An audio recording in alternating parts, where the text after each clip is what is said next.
Gosh. Now. Okay, here we are. And I would have been able to see that if I paid attention. So we are back on this fabulous Tuesday where the three of us always come together to hold space, speak to whatever needs to be spoken to and with. And we love our whole community coming in and joining us. So today, after last week, guys, we thought we would like shift the gear a little. So we're all very individual and have our own perspective and where we come from. So I'm someone that will always want to wander into the heart space of how you're feeling.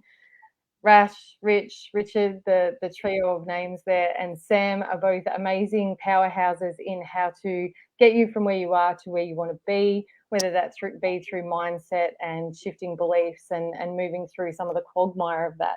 But today we decided that, and for me personally, where I come from on this, is that we can spend a lot of time trying to shift through maybe the baggage or the things that hold us back, some of those limiting beliefs or, the programming and stuff like that. But for me, I feel like unless we're willing to see what our magnificence is, what our unique superpowers are, what makes us us, and what is the gift we're here to bring to the world, we might very well just keep cycling through the limitations.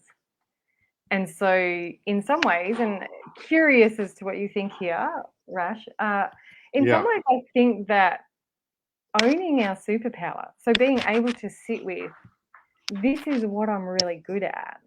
This is what makes me unique and special and a gift to a company or a partner or whatever that is that we integrate ourselves in different relationships. I feel like sometimes that can be harder for people to actually be honest about than what our limitations are. What's your experience with that? I don't know. Like, it can be harder because this is maybe going a bit more deeper. I don't know. It's like I'm not sure I'm the right person to. Maybe What's your Sam would know superpower? better. What's your superpower? We've got a few people turning Me- up here too, which is No, great. but Thanks, Tina. before we start on that, we've got to talk about what the HIT program is. I want you to mention the HIT. Yeah, so Maybe Sam. so the trio of us is the HIT, so it's human investment technology. Yeah. What's my superpower? Yeah. Are you putting me on the spot now? So you just walked straight into what I just said to you because you got to think about Yeah. this, right? So you just gave me evidence to what my belief is. We got to think about it. Yeah, no, we do. We do. It doesn't come straight off the top, like, but if is superpower, is it like a strength, or it's like you could say, well, I'm a good communicator, or I'm a loyal friend, right? But is that a superpower, or are we talking about your innate superpowers? You know, my thinking, my humbleness. Is that what we're talking about? It's whatever you feel is your superpower. This is the whole point. Because this is the thing, isn't it? This is what I love because we want to try and put it in a box, Rash. We want to Hmm. put this stuff into a box and go, oh, that's what it is. But this is the whole point. What makes us unique is our ability to say, this is what I believe is what we're talking about. And there's no right or wrong in that. Yeah. No, fair enough. I mean, yeah, I got. It's a What do you really reckon, good Sam? perspective. Sam's visiting from Um, Lebanon. yeah. So I've relocated just for a few days here. I think it's first of all, it's an amazing topic for today. I'm completely pumped up and excited because when you talk about superpowers, like what comes in my mind is like superheroes, characters, stuff that where you feel proud of yourself for doing something. I've got two superpowers. One is the ability to connect to people fairly quickly, and number two is resilience. I admire those two superpowers and I hold them proud like a badge on my shoulder. I wear them and I love it. And it's really opened a lot of doorways for me and allowed me to connect with so many different types of people. Connection and resilience. I will fail time and time again. And I've got a different relationship right now with failure. It's become like a close friend where I enjoy being told no to, because that just gives me more feedback to come back even stronger, faster, more agile. So those are my two superpowers. Yeah, that's awesome. Like, and like, I guess that's the thing, isn't it? Like, connection, connection in itself is a superpower, isn't it? Our ability to connect with others and be able to see them, hear them, understand them, because that's what makes an amicable relationship. That's what makes a working relationship. And yet, I think that comes from the relationship with ourselves. And I know that this is a more vibrant, lighter, let's have a conversation about what your superpower is and what you really own about who you are. But that's because I believe that's where that resilience comes from. That's where the foundations of any rebound should be, as far as I'm concerned, built on the foundation of who you honor yourself as, whether that's resilience, whether that's the way that you connect, the way that you communicate, the way that you analyze, the way that you work hard, whatever that is that you really own and honor. That's the foundation of any rebound should be built on. Otherwise, I think it'll just crumble at some stage. Yeah. No, I would have to agree with you there. And going back to, I think, a point that you mentioned before, hold on, let me just go here, is Andrea, you talked about, I think, and correct me if I'm wrong, is do we know what we're naturally good at, or stuff that we hold dear to us? Do we actually know? That's a big thing. I know some people out there that are great human connectors. They can start a good conversation. They have great relationships. They're very inviting and embracing, but they don't know that they have this power. Like, they don't know it. And I'm like, do you know that you have a natural ability to actually attract people? And they're like, well, kind of, but I, I'm not really conscious about that most of the time. So is it something that we hold and we have, but many of the times we're not conscious to it? Yeah, and so what would the difference be in someone's life if they became conscious to it? Exactly. How do you reckon that would change their life? And would it? Maybe it wouldn't. Maybe there's people that just don't.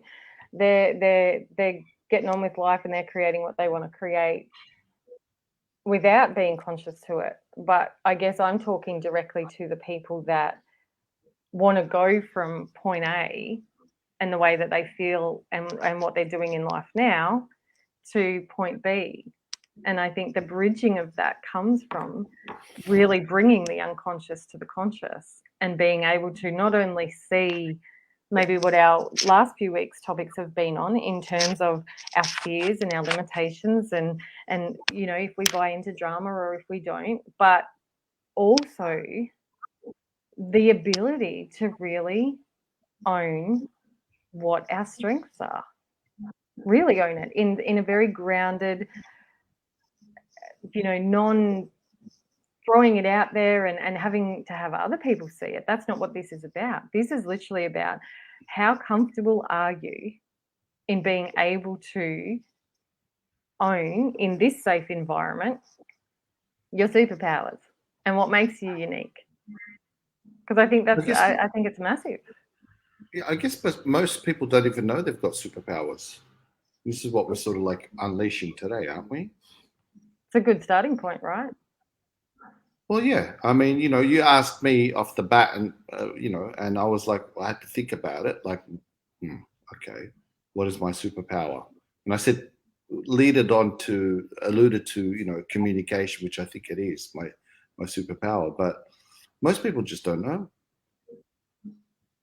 And even if they know, there's this. Can they give themselves permission to actually really believe it? Like, really believe it? Because sometimes we might think, oh, well, I think I am good at this, but there might be a situation where somebody else or something else gives us a different story, and then we're called back to, well, is it true or is it not true? Why don't we also discuss why it's important to know what your superpower is, or is it? Yeah. So you fire away, Rich, is it? Is it important to know that, do you reckon? Well, What do you reckon? I think it is. I think, because I think we're all naturally born with superpowers, and they could be, dormant. So we don't even know that we have it. But, we could either be great mums, great dads. That's humble, kind is a superpower, or a way to get through to people. I think Sam and I probably alluded to that earlier. We have a good way to connect with people in a non what's the word, intrusive way. So and help people with problems. So that's what I mean. It's always hard to reflect on yourself. I find it, where you can reflect on other people. Like you might have someone in the comments and say, "All right, that person's superpower is they're great at analyzing things. They're great at making you feel comfortable." As an example. But when we go out and ask ourselves within, yeah, it could be a little bit more challenging. Sam, what do you think from Beirut visiting? Yeah, I think so. I would agree. I mean, we have this thing called avatars. Some people, the moment that you take on a certain avatar and you internalize it into, your system, like, you're that person, whether it's going to be a confident type, that when you speak in front of people, that when you want to make new friends, when you want to close a deal or with a client, when you take on such a character, internalize it, that takes over. The program takes over, and it's almost like you start to act and move and behave and talk as if you're that person, more or less. So I always point towards the avatar. We call it something a little bit different in our world of coaching when we talk about the executive mind, where it's just room for one persona. And you can call it avatar, it means the same thing. And so when you go into that and embody that experience, you start to behave like that person. And that's what I think about when we talk about when you become conscious of the natural abilities that you have that make you feel comfortable. You can call that up, and then you can amplify that if you want. When you're comfortable knowing who you are and how good it makes you feel. Because it would. Most people Well, don't even look at the concept. That's the point. Maybe, I don't know. yeah, What do you and guys think? I guess what comes up for me when you talk about that is that the more you do that, Sam, as in that you do draw in to that, the less you need to live through an avatar. Does that make sense? Like you just be us, just be who you are, and yeah. So that's interesting. That's getting me thinking, that whole the avatar. But I'm wondering, we've got a few people that have joined us, which is awesome. I wonder if anybody's comfortable to share what they believe their unique superpower is. And there is no box to fit in. If you think that your most unique superpower is milking cows, then that's fabulous. If you think it's, if you think it's great listener, it doesn't matter. Like this, there is no box to fit in here. It's literally, are you willing to share, and are you comfortable and safe enough to literally just unleash your superpower here with us, and what you believe that is for yourself. So, Lana, I'm looking at you last week. Yes, Lana, of course. Lovely Lana. Yeah. Which, by the way, she asked me for your address, Sam, because she wanted to send you a Carlton membership, which is lovely of her. And I said to her, I said no. Which is really nice of her. But yes. Really nice. Really, really nice. Lana, thank you very much. Thank you very much for thinking of me. I appreciate that. Consider it that I have it already. Okay, so you don't need to. The thought alone and that intention means that it's already here. So thank you very much for your kind heart. Appreciate that. Thank you. But we can convert Andrea into a Carlton supporter for sure. Anyway, not too much about the Blues. Moving on. Look, when if someone asked me, like it's a it's a different type of question to ask someone. And we've done it in the coaching circles, myself and Sam, when we've done workshops, etc. What is your superpower? We always get people going. And when we think superpowers, we think of superheroes, or some of us do at least. It's always a question that makes people think. It's not an automatic response, and I think that's really what's the word? The unique thing about it. You know what I mean? And I think once we start realizing and being comfortable in ourselves, the stuff that you do, Andrea, of being really comfortable in who you are, and then knowing who you are, you know, as they say, know thyself. Um, this is when you can also harness your superpower and go, hey, you know what? I'm pretty good at this.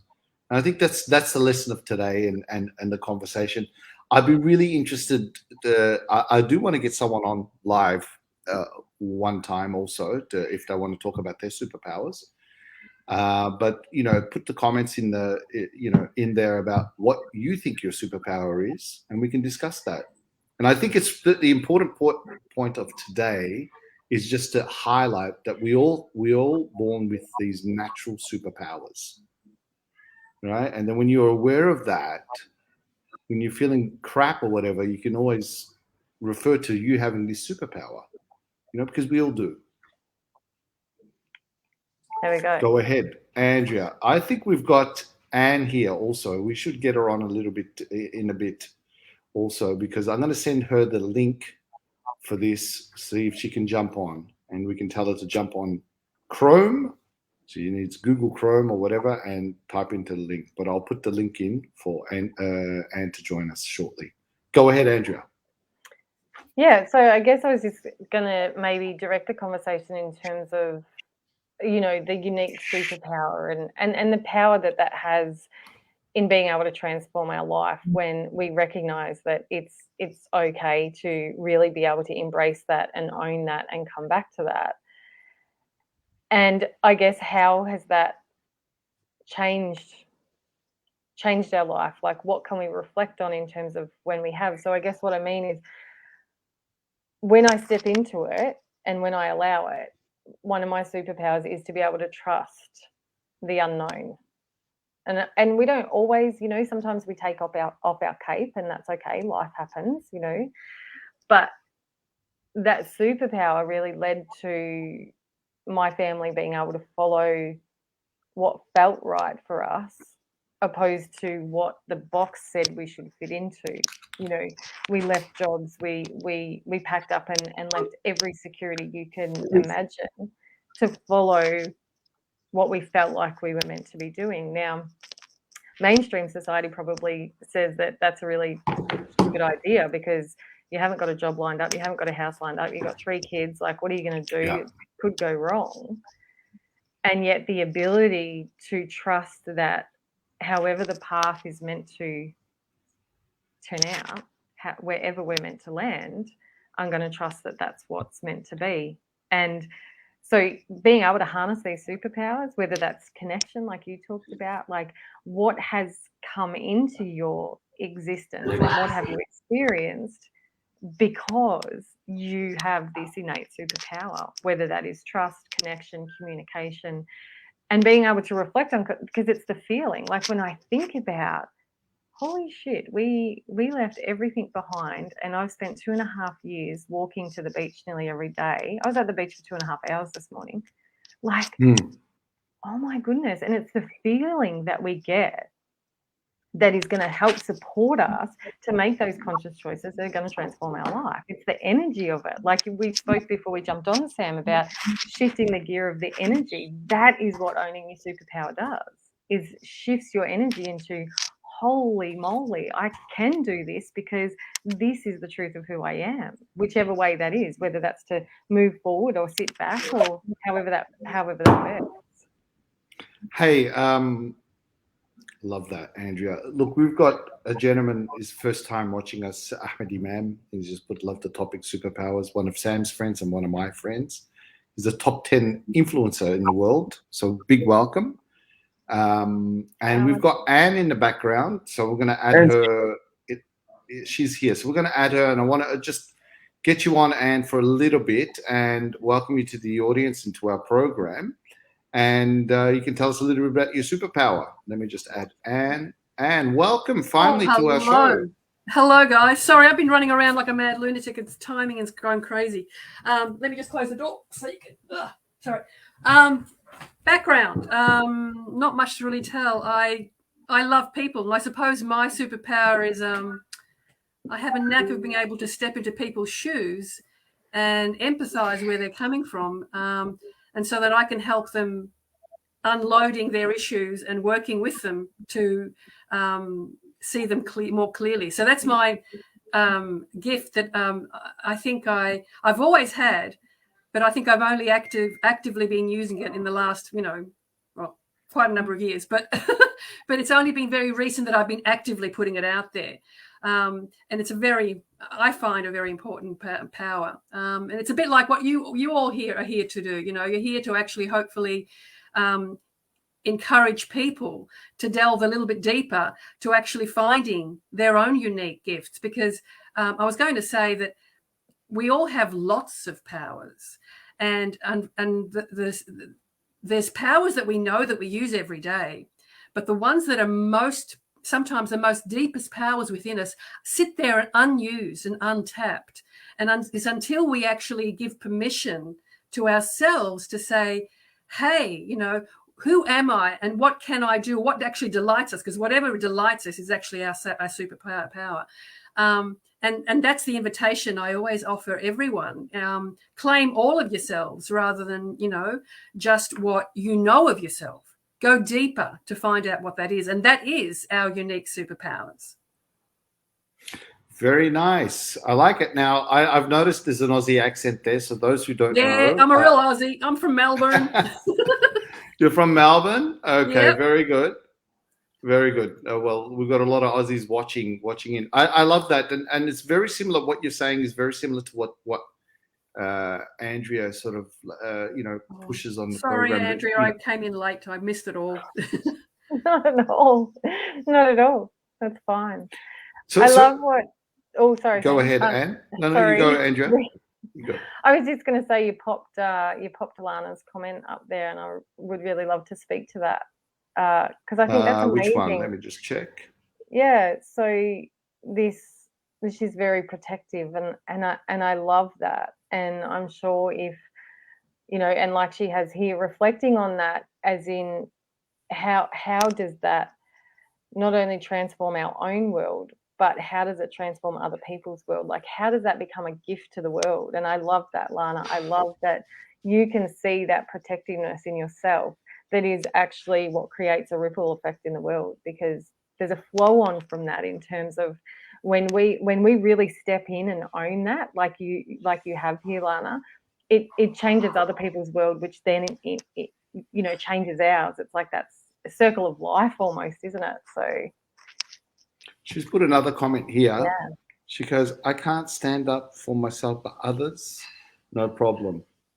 That's really interesting. Yeah, I'd ask her to really search about that, to just ask herself. And she doesn't obviously necessarily have to answer it here, but I would be intrigued to see what she could hear about why is there so much power in advocating for others, and yet there seems to be a disconnect for advocating for herself, and what that means for her to advocate for herself. Be curious to take a little journey with that one, but well done for putting herself out there, because this is an open forum, and it's obviously Lana knows people in here. She's saying hello to Rocco and all of that, so there's a bit of a Carlton crew going on.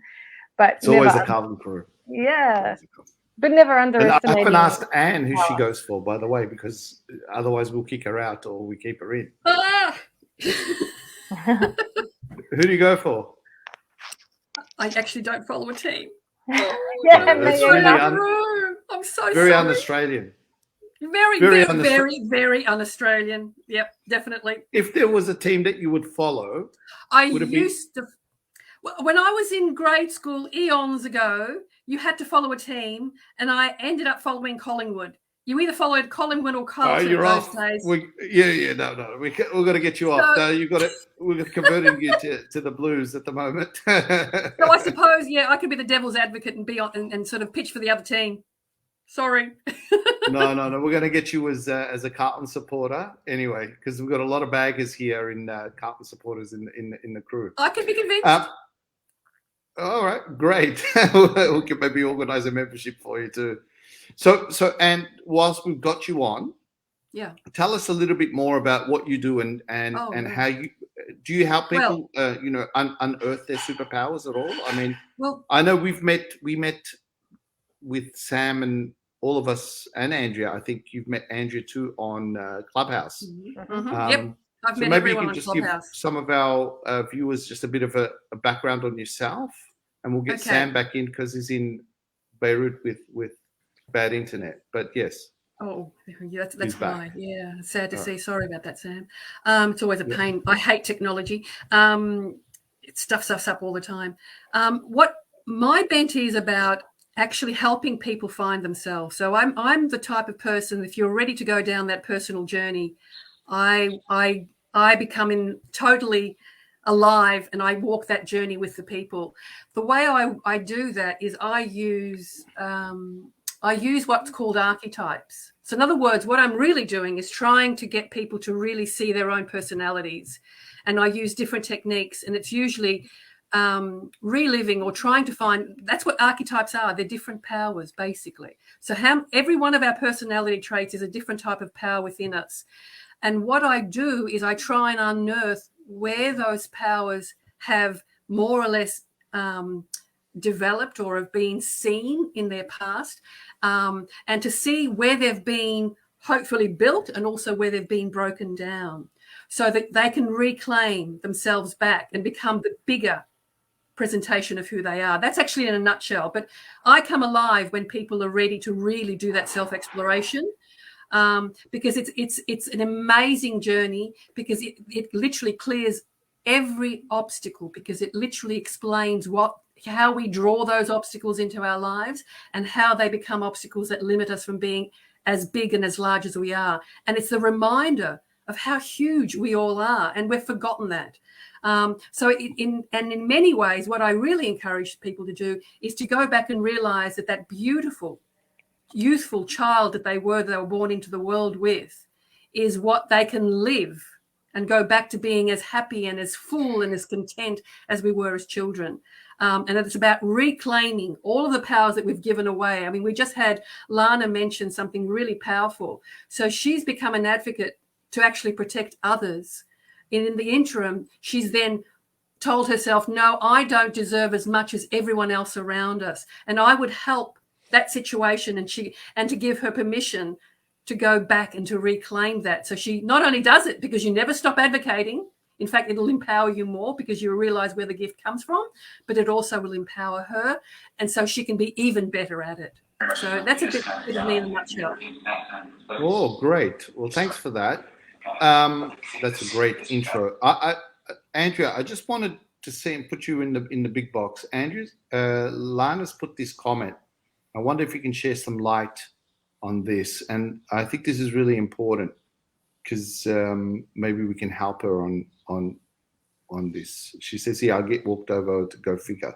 She's very protective, in helping other people, yet on herself, well, you know. So I guess this is where, you know, the questioning starts. This is where the journey with that, and, you know, really, like, I guess what I do is support people to bring up an instance where they felt like that happened, so that you can use that as evidence to, okay, so what are you thinking? What is that? What are you making that mean? Like, a lot of what my belief system is that it's the meaning that we attach to situations about who we are and what we are most desiring from the external that possibly we aren't giving ourselves from the internal. So this is something I really, really want to get very, like, in terms of, I don't really like to tell people what I think. I like to guide them into them working that out. But what I will say, like, fundamentally, although that I've just lost that thought. But that's okay. That happens. It is what we are making it mean and what we believe we are worth is how we are going to interact with people. But let's just come back to me. In terms of being able to harness your unique superpower, I can tell you that 10 people can tell you you're amazing, and that will feel good until the first person tells you you don't. You can have 50 million people telling you you are the best coach that they've ever come across, and that will feel great until the first person says you're shit. So the reason that it is powerful for us to know and for the truth to come from within and spread out is because if 50 million people turn up and tell you you're shit, you're the one person that knows that's not true. That is what changes how we are in our world and how it feels to be in our world. Can I just say I've got a DJ metaphor, and I want to get Sam in because Sam's a bit quiet, so I want to hear what he says. But I want to share this DJ metaphor. Just put myself in a big screen for a second. So I learned this earlier on when I started DJing, where I would play a bunch of songs, and one week it'll work, or some people won't like the song, and some people love the song, right? And I used to think, is that a reflection of me? Have I done a good job? But then I've realized, and I was like, you know what? I could play a track. You might like this particular track from, I don't know, from whoever the artist is. You might think it's cheesy. You might think it's great.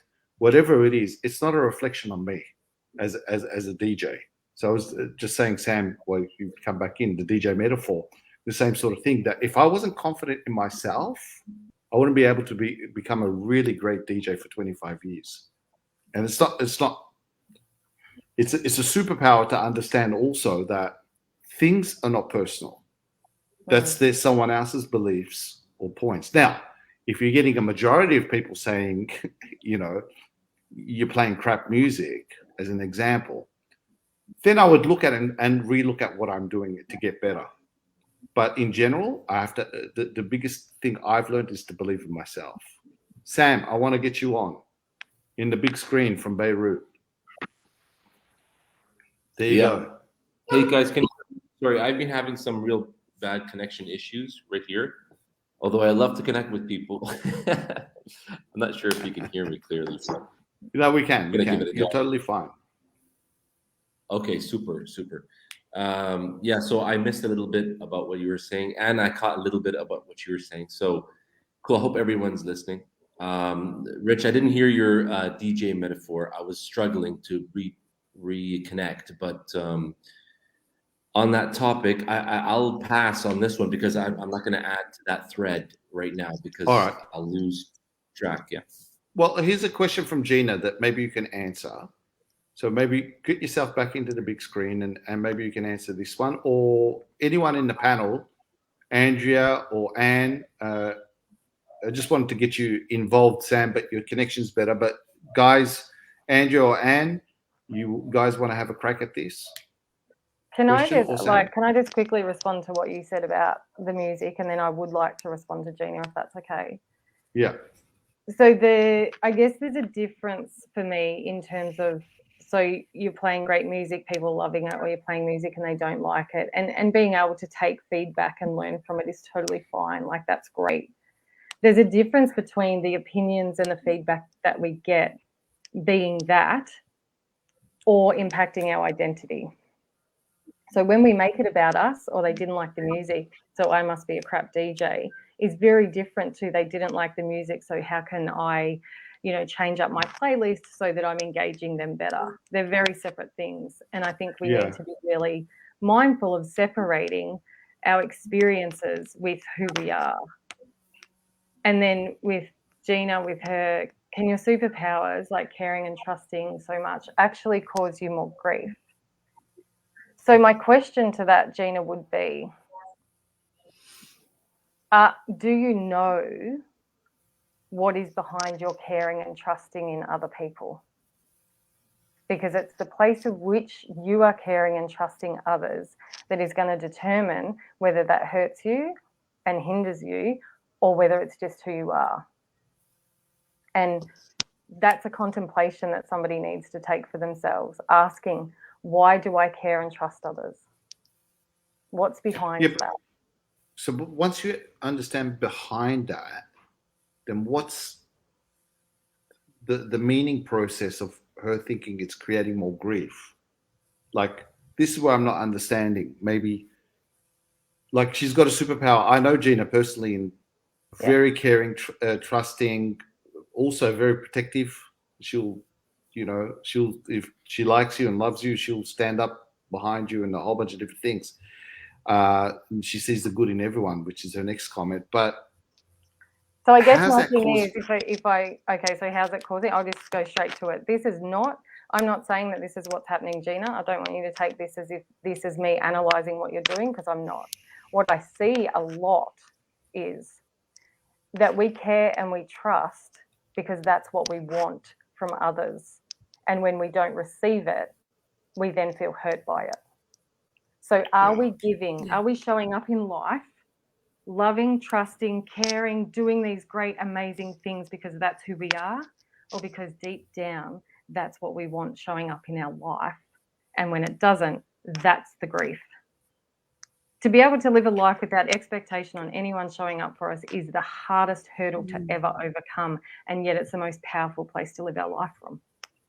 I love that, because question is, go ahead, and the question is, it shouldn't be reciprocal. I was going to say, it goes straight back to what Andrea said earlier. It's all about where we stand at that time in our lives as we're doing whatever we're doing.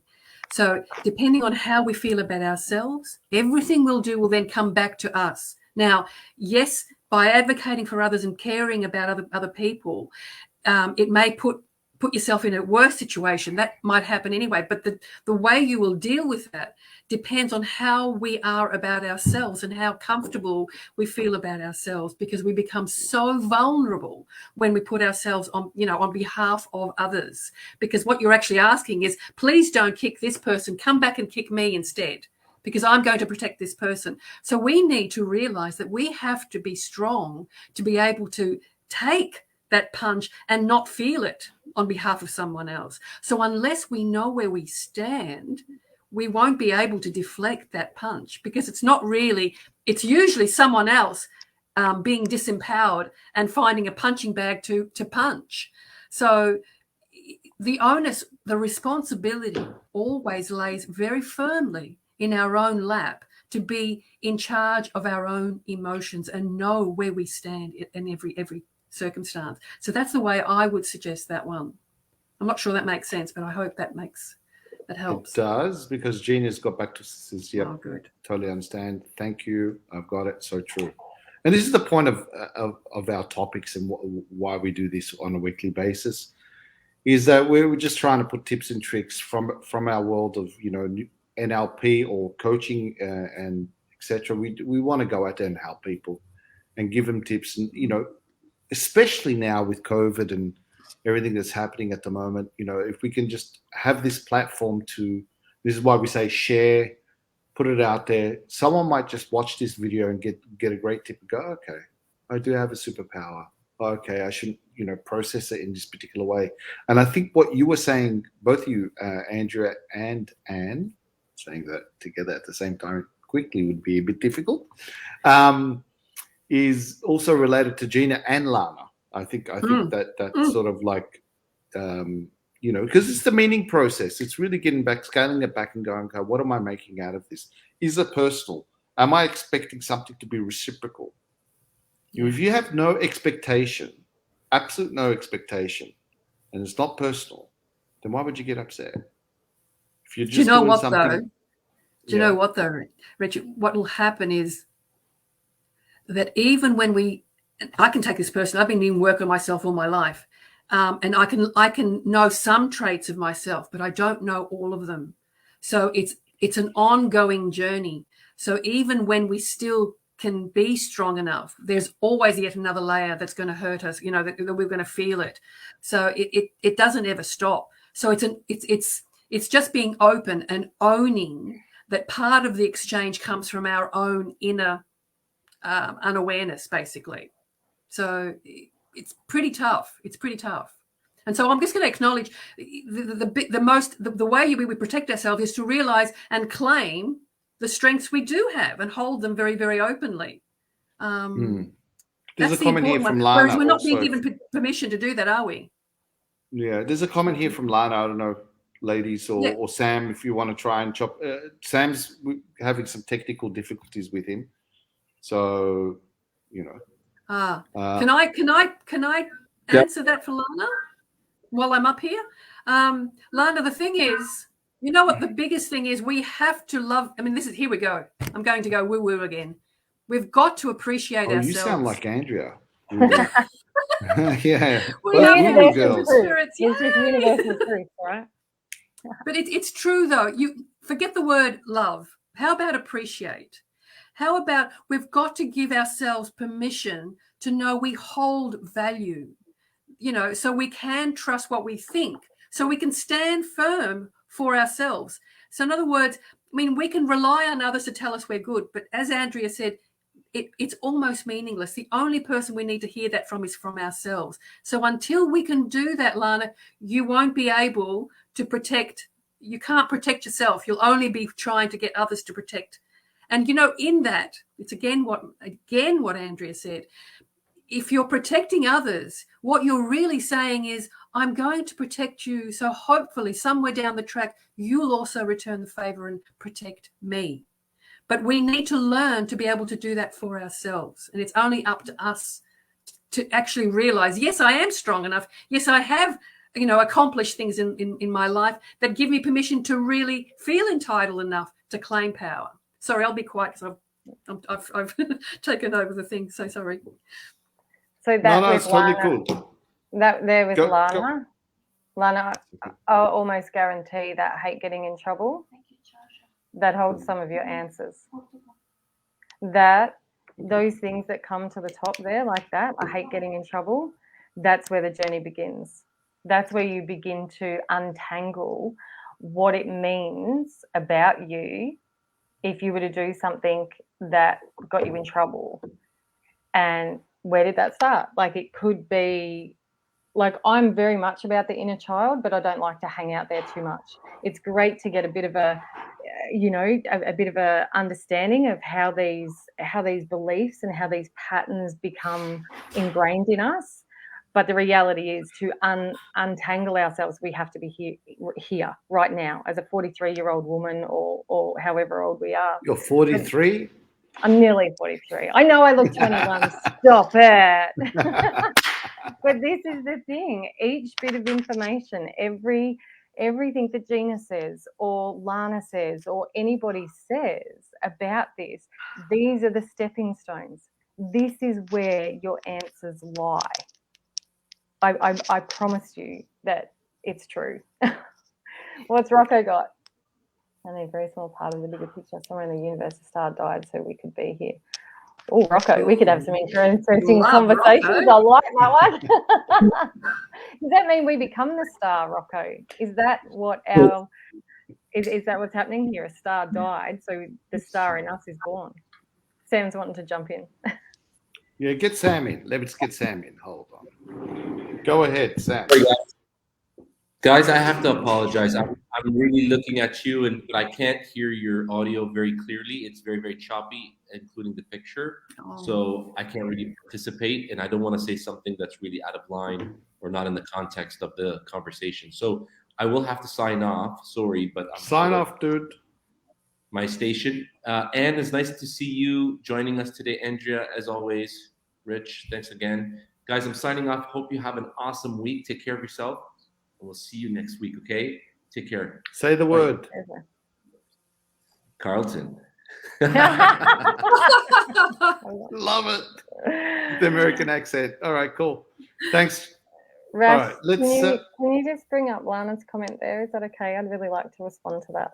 Which one? Here? Down further. If you were, yeah. So if you were to speak up, you'd get in trouble as a child. I know it makes no sense now as an adult yet. So this is where I'd probably refute that, and I don't like to openly refute things, but the amount of what we heard and experienced and saw and felt as children, and some people believe even before then, absolutely matters to us now if we haven't made our peace with it, if we haven't recognized how that has, our identity is shaped and formed by what we absorbed as children. So you speaking up and getting in trouble as a child is absolutely extremely relevant for why you can't advocate for yourself now, in my belief. So please don't dismiss that. Please don't go, it makes no sense as an adult, because that's exactly where the growth comes from in terms of being able to harness your superpower and use it for your own, like being able to stand up and being able to take control of your own life and not, not crumbling. Like that's a superpower in recognizing that actually with that small child, she didn't grow up, Lana. She's still in there. Our bodies and our experiences, yeah, sure, we get older, but that little innocence, our vulnerability, mate, that's still the 4-year-old little kid that got told off, or the 6-year-old boy that got picked on because he didn't go for Carlton, or whatever, like whatever those experiences are.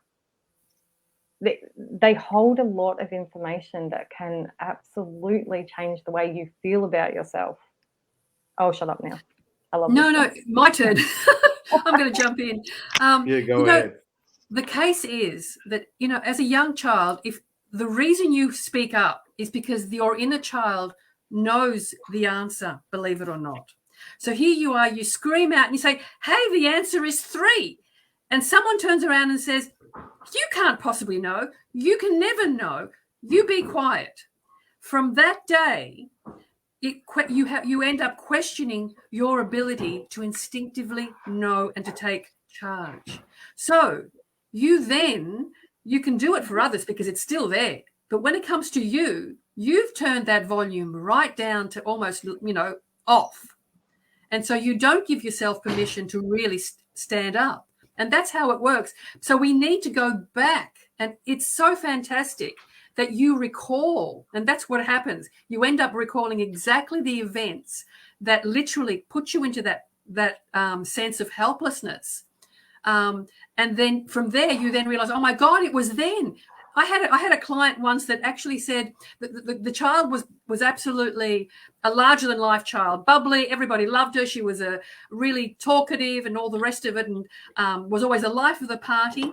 She then got to school, and one day she ended up getting told off by the teacher. And the teacher told her, you just don't know and you're not allowed to talk.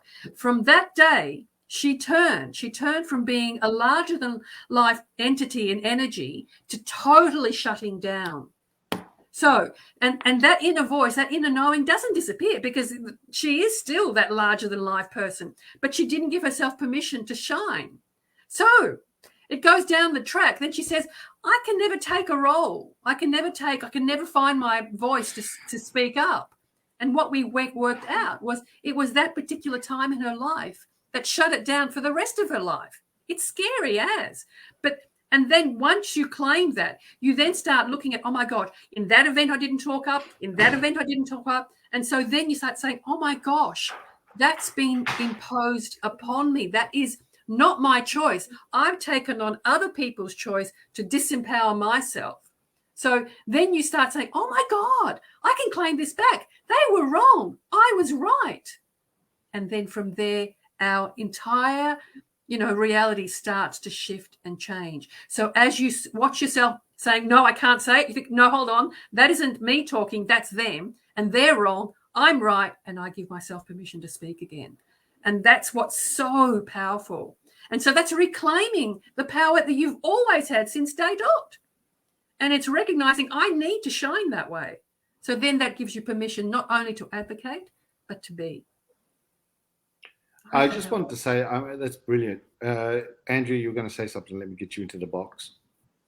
Oh, I was just going to, follow on in terms of that, of when you recognize that it's safe to be you, because this is part of what I see. This is part of what I've experienced in my own life, is that those elements where we're not being true to ourselves, where our identity has been impacted by getting in trouble as a child, or told you're too loud, told you're too quiet, told you're too this, told that, the message that a lot of us get is it's not safe to be you.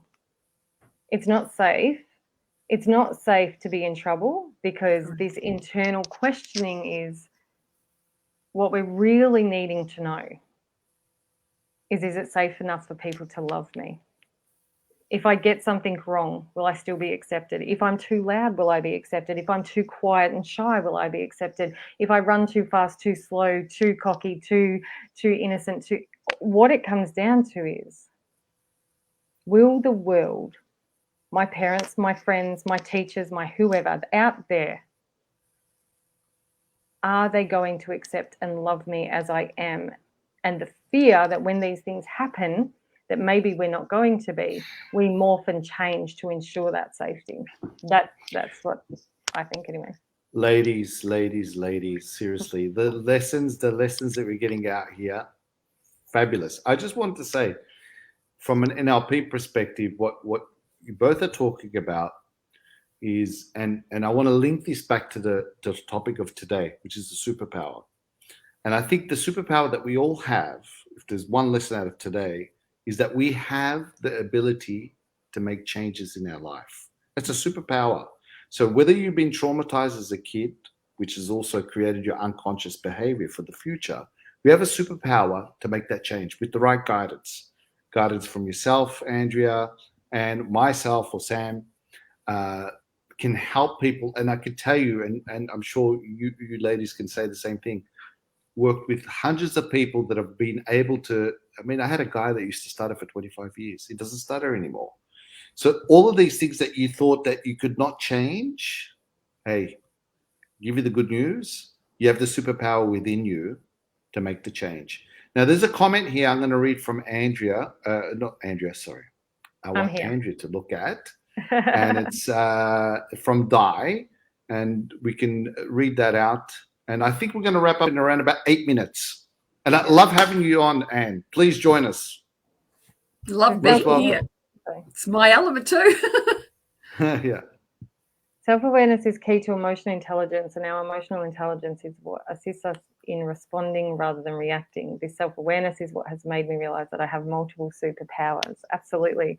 It's like we said earlier, I think when Sam was still with us, it's really about becoming very conscious of what the external stimuli is. So whether it's with a person or an event, or what's the external stimuli, and how am I internalizing that then directs the choices that I make. And when we can begin to really tap into what's underneath the surface, then the self-awareness, our consciousness I've got something fluffing about here. But that is emotional intelligence. How in tune are you with the decisions that you're making and the way that you're living your life and how that feels? And that enhances any of the superpowers that maybe are dormant, that we haven't tapped into, we haven't trusted, we haven't, really stepped in and embraced, because maybe we've got some other things that have been attached to being told that's not okay. It changes our life when we can really see like a bird's eye view. And I don't know, I need to go back to Rocco's thing, because I love that he said that we are stardust. Like, you are talking my language, Rocco. I agree. Rocco's a gun. Rocco, he is. He's a gun. No, but I just wanted to say with Di, and she's a superstar in my opinion anyway, those who know her. Look, all of these things, I think, is part of our growth and our learning, that we start, as we get a little bit older, we start recognizing that we have these superpowers. And there's a quote, I don't know if you ladies have heard, so as above, what is that? As above, as below. Mm. Does anyone know what that means? I guess gather you all sort of like know what that means, or listeners. But I mean, that's the thing, and that realization, isn't it amazing as human beings that we all have these superpowers of thinking and creative thinking that helps us deal with traumatic events. Yourself, Andrea, I mean, we, throughout our episodes, we know what you've gone through, mass trauma, and being able to come out through the other way to go out there and teach people and help people, which is significant. I'm just going to put on Rocco's comment there because I love it. We are stardust. We're all stars. And that's the thing, I think, is that, on a serious note, like, I love it in terms of, because he's speaking my language, but like, really what I mean by that is that when we can actually let go of that, we aren't just a human being here just doing what we're here to do, that there is an element. I'm very much about the soul. I'm very much about the stardust. Like, people will, you'll be able to tell that with the way that I talk and what I focus on in terms of self-love and our heart, but that we're not here to suffer through this life experience.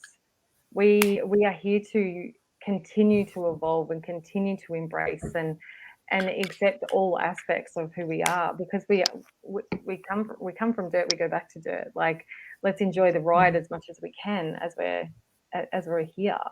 So, can I say, and then I want Anne to comment, the one thing that you've said to me in our offline conversations is, you've said to me, Rash, who are you, and not what you've done. And I love this question, right? And it makes people come in and go, oh, wow. And maybe we can do that for next week's topic. That's a huge one.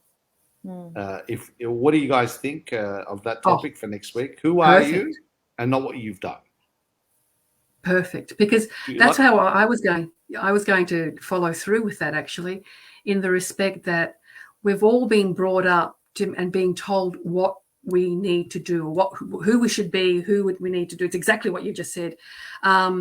But it's a case of no one has told us that we are unique beings. What the hell does that mean? That means we have a unique path to fulfill that no one else other than ourselves can fill it. But if we are bred to believe that we keep having to deflect to somebody else's reality, to deflect to somebody else's boxes that we need to tick, and never consider that we may have our own and not give ourselves permission to even consider those, we're never going to walk our path. That's why I was alluding earlier that we can live our entire life doing what we can do, because these are the boxes we were given. We can fill those so we can just do it. But we all need to stop and consider, what is it that makes us who we are, so we can find our true path. And that no one else knows other than ourselves. The others might have, when we finally align to it, they'll say, of course that's right. But until we start looking to find that, we're never going to get there. And that goes back to saying the stardust is that stardust of uniqueness, and being able to find and really just love the fact that we are all the things that we are. We don't give ourselves permission to claim respect for ourselves. And I think that's what it's all about. But we need to go over and understand, where are the limitations? What is this conditioning? Where does it come from? So we can hopefully just draw it back. All right, cool. I think we've got that topic for next week. If you guys agree, I'll put it into the comments, and I'm thinking that got a couple of comments. It's a good name for a show. There was one thing just before we wrap up that you were talking about, Anne, which is related to Andrea. First, got the same name. Just realized that. You were talking about teachers, and you were talking about the example of teachers. Well, Andrea's part-time work is that she's a teacher also. And I think the level of importance of what a teacher does into a child's future is massive.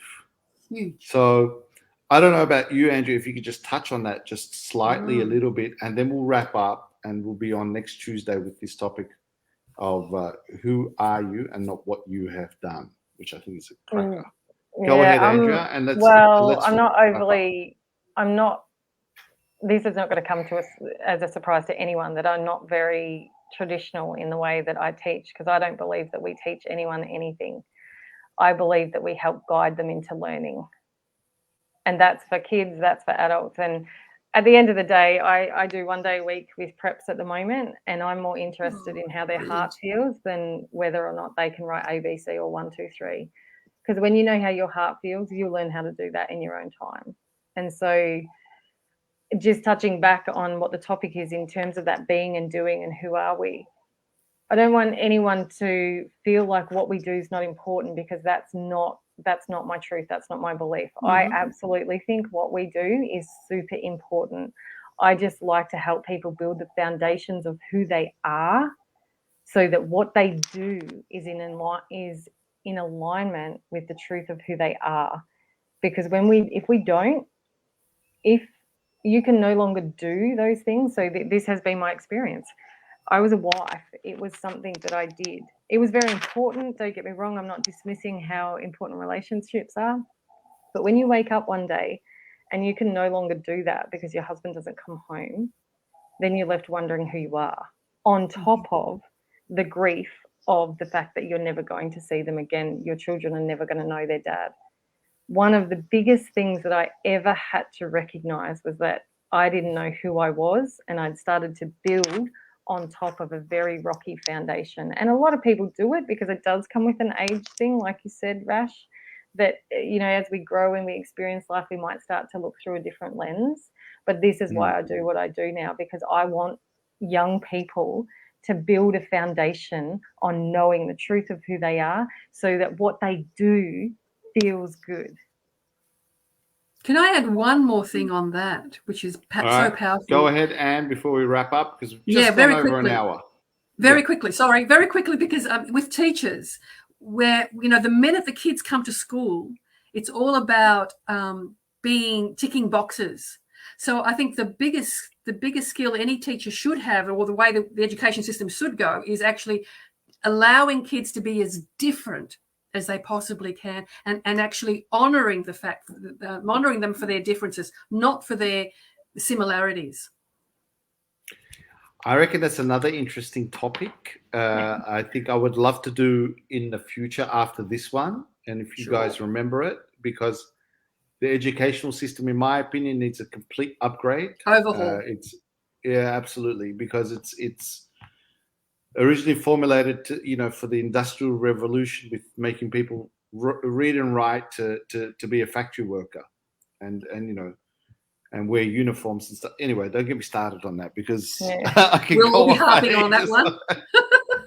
So, listen, let's wrap up. One question before we wrap up, Andrea, do you think the kids, and I mean, you've got the experience, and you were saying something about prep, and then we'll really wrap up. Do you think the kids know that they've got superpowers that you're teaching? Do you think do they know? I believe that they might not be conscious of it, as in like adults like us, but they're very egocentric, so they know it's all about them, and then we begin to dismantle that. Okay, we begin, like, that's the transition of going, it's not all about you. It's not all about you. Now, why? Because when I make my life about me and I feel good in it, I'm going to make your life better, I can tell you, because I feel good. Correct. And I want you to be happy, and I want you to have success. It's when we label that as egocentric and make it wrong to think about who we are and what we need and what's important for us, that we begin to feel frustrated and trapped and disgruntled. And, that energy is not really working that well anymore, is it? No. So Very you're never good. going to get a quick answer for me, Rash. So you better be mindful of when there's 30 seconds to go, laying out a new question. You two ladies are into the woo-woo stuff. But anyway, it's been a great show. Thanks, everyone, for watching. You can find us on Lionheart Me. It'll go onto YouTube a little bit later. This is the hit program, Human Investment Technology. Please like and share. Tell your friends about it. It's not about us being famous, because our superpowers is that we're already famous within. So, and to be honest, it's more about sharing this content. Please share the Facebook page, and tune in every Tuesdays. Thank you, ladies. You've been wonderful. Thanks, Sam. Thank you. Thanks, everyone. Thank you. Thanks for inviting me, guys. Thank you. Shitty internet in Beirut. And you've been wonderful. I'd love you to come on. You've given us great knowledge. Plus, you're a Melburnian also, and now you're a new Carlton supporter. So we're happy to take you on board. Yes. Yes, we've changed you. Andrew's Carlton, you're Carlton, I'm Carlton. Yeah, and be everyone's branded. Okay, Carlton it is. Carlton. All right, cool. So we're gonna I've just seen Rocco's comment there. Thanks, guys. Your guns. There's a few comments coming in, but I think Rocco, can we change the name? Can we just? I'm just going to refer to him as Stardust from now. Is that okay? I agree. Stardust it is. Rocco. He's a big star. I tell you seriously. And when I go back to Melbourne, I'm going to work on him. I help people become big stars, like in the music business and stuff. But he's a big star. He's already there, isn't he? Stardust it is, I say. So. And we're theming this as almost like a Carlton show too, because we've got all the blue baggers in. So you want to be part of this clan. If you're a Collingwood supporter, I'm not sure. Maybe we'll allow you to listen, but to come in, I'm not really. As I said before, it was just I had to pick a side, and I just happened to pick that side. Yes. All right, ladies, gents, thank you. Wonderful show. Thanks, guys. Stick around a little bit. Everybody. I'm going to close the live, and we'll stick around. We'll have a quick chat, and we'll be done. We're out of here. Any last final words, ladies? Thank you. Just go well. All right. Bye, guys. Yeah.